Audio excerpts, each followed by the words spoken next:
All right, it's the worst of the CBC for August 31st, 2020, the show where I watch the CBC so you don't have to.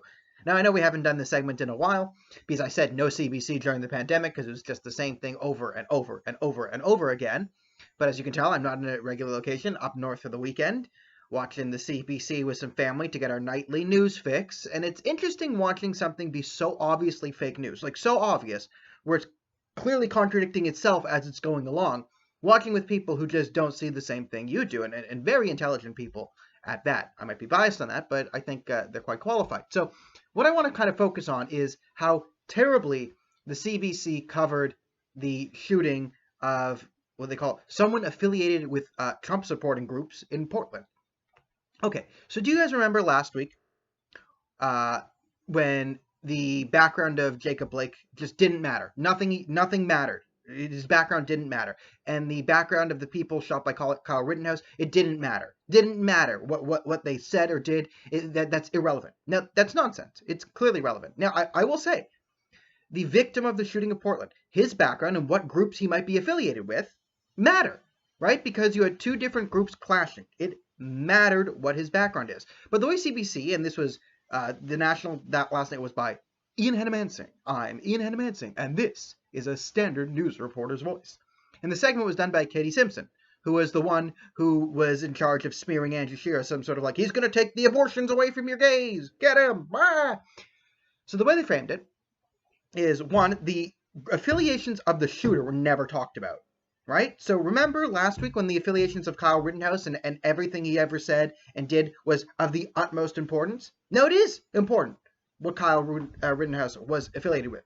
If he had put, Facebook posts up like, gotta kill all the commies, that's relevant, right? But they were reporting things like, oh, he wanted to own the libs and said Blue Lives Matter. Irrelevant. Like, if someone who committed a crime said, they support Black Lives Matter, that doesn't really matter, right? So let's use the Jacob Blake thing. If Jacob Blake had posted defund the police or Black Lives Matter on Instagram, Twitter, or Facebook, 2 days before he was killed, that doesn't really matter. However, if he had posted kill all cops, well, then that matters, right? So the way Katie Simpson talked about it is the victim of this shooting had some affiliations to pro-Trump groups. That's not an extremist thing. That's not Al-Qaeda. He's the president. Half the country is affiliated with something pro-Trump. Okay? 62 million people voted for him? Right? That's not a radical affiliation. Right? If he was affiliated with a radical white supremacist group, that becomes relevant. Right? Again, all of this is white on white crime. Right? Black Lives Matter. Again, most black activists, especially the violent black activists, are white people. So whenever I say violent black activists, usually I'm talking about white people. So let's back up here. Now, it got even more insane because then they started talking about, they bring the mayor of Portland up, Ted Wheeler, to talk about Donald Trump. Because, of course, this is Trump. Trump wants these riots because he's trying to sell himself as a law and order president. So he started these riots, right? This is all Donald Trump because it was Trump supporters came in, they were rioting. Well, then why was Portland on fire for 90 days before this? Riddle me that, Batman. Okay? So how could 90 days of violence, all that's great, and then all of a sudden there's one day where Trump supporters come, and then this is Trump caused this, right? This is insane. This is what drives people nuts, and it's so obviously fake, right? Because you have to ignore the previous 3 months. You have to ignore the previous 3 months in Portland, which of course, Portland, the home of Donald Trump supporters, as we know, Portland, Oregon, the bedrock of the MAGA movement, Portland, right? All the violence in Portland clearly inspired by Trump, right? This is a place that had tried to create its own shop, that had again, there's been violence for 3 months. And the mayor did nothing, right? And then the violent Antifa approachers broke into the mayor's office and wanted him to resign because he didn't want to abolish the police. Right? This is another thing. We can talk about the Johnny McDonald statue that we don't even have time to get into now, and how poorly they covered that. Right? Just showing protesters saying they're out there to protest for defund the police, and they're literally holding a sign saying abolish the police, chanting no more cops. They just want to defund the police and redirect resources to other community, whatever. It's like, no. They're holding a sign saying abolish the police, chanting no more cops. So, okay. We know that the shooter had called himself 100% Antifa in Portland. They didn't even say Antifa, right? They didn't mention Antifa. They said it's been a Black Lives Matter protest for a while. And again, this is what drives people crazy. because you can delineate. This is how you make this is actually how you make Black Lives Matter look better. Like if you actually wanted to help, listen, I'm not going to pretend for a second that anyone in the establishment cares 1% about black people or making black lives better. This includes like the Black Congressional Congress, but that's not their purpose. It's government. It's the mafia. It's enrich your own pockets. That's the same thing for the conservative establishment. It's politics. No one cares.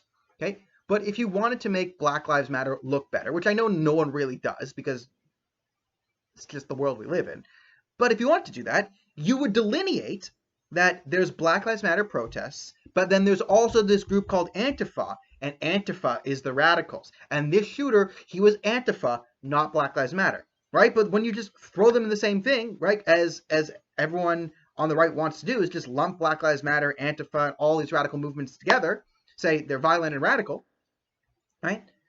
Then, right, you see, then people complain. So you can't complain when the right says Black Lives Matter, Antifa, BDS movement, it's all the same thing, just a bunch of crazy terrorists. Say, no, it's not, there's distinctions. But then when this happens, you just play them off like they're all Black Lives Matter. So you can't have your cake and eat it too, which is what the CBC tried to do. So again, they talked about the victims groups and tried to make him seem like he was pro-Trump. As again, like that's like an Al-Qaeda affiliation. Like, no, that's irrelevant.